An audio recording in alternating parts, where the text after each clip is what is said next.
បាទសួស្តីបងប្អូនទាំងអស់គ្នាបាទក្នុងវីដេអូនេះខ្ញុំនឹងប្រាប់ពីរបៀបក្នុងការលេងនុយស្រាលជាមួយនឹងដងរឹងបងប្អូនបាទដូចដងនេះចឹងគឺរឹងបងប្អូនបាទខ្ញុំចូលចិត្តប្រើរឹងហើយដងរឹងទូទៅលេងមួយនុយស្រាលបងប្អូនមួយចំនួនអត់ទាន់យល់ប្រកាសជាគប់អត់ចេញនុយបងប្អូនបាទហើយនុយនេះ3ក្រាមកន្លះបាទហើយអត់មានថែមស្នូថែមអីទេអត់មានកៅថែមទេបងប្អូនបាទអញ្ចឹងក្នុងការគប់ឲ្យវាចេញបាទដងរឹងហើយដងនេះប្រវែងវាគឺ1.8 ម៉ែត្របងប្អូនបាទ1.80 សង់ទីម៉ែត្រក្នុងការគប់ដងបាទ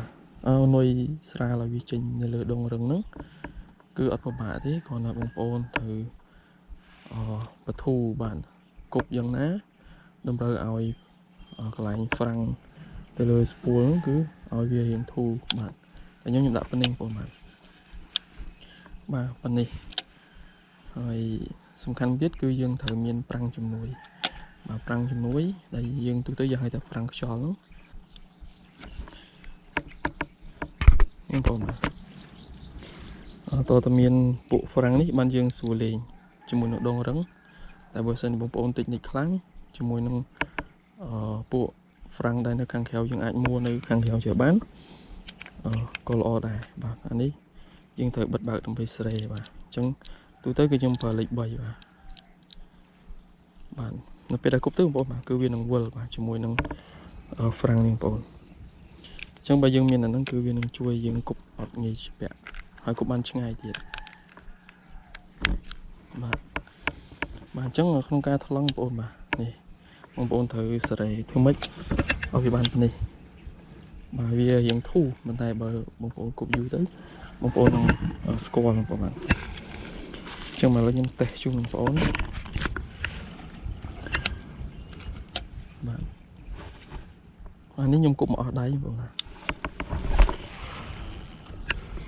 នោះឆ្ងាយបានខ្ទង់ប្រហែលជាជិត30 ម៉ែត្រដែរ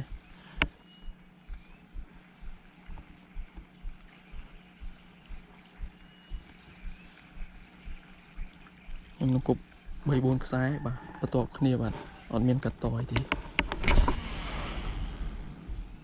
បាទលើនេះឆ្ងាយជាងលើកមុនបាទ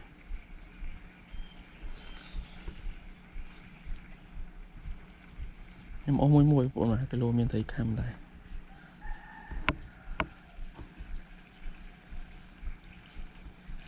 ហើយចំពោះហ្វ្រាំងទាំងអស់គឺ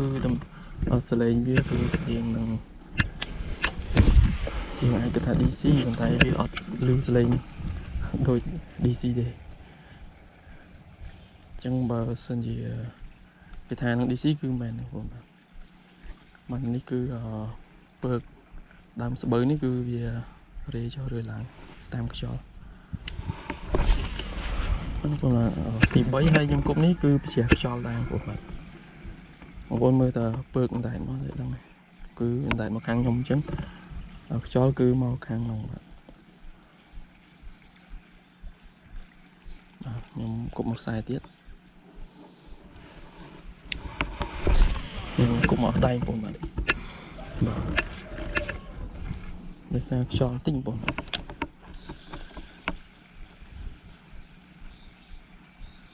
មកលើមកដល់ហើយ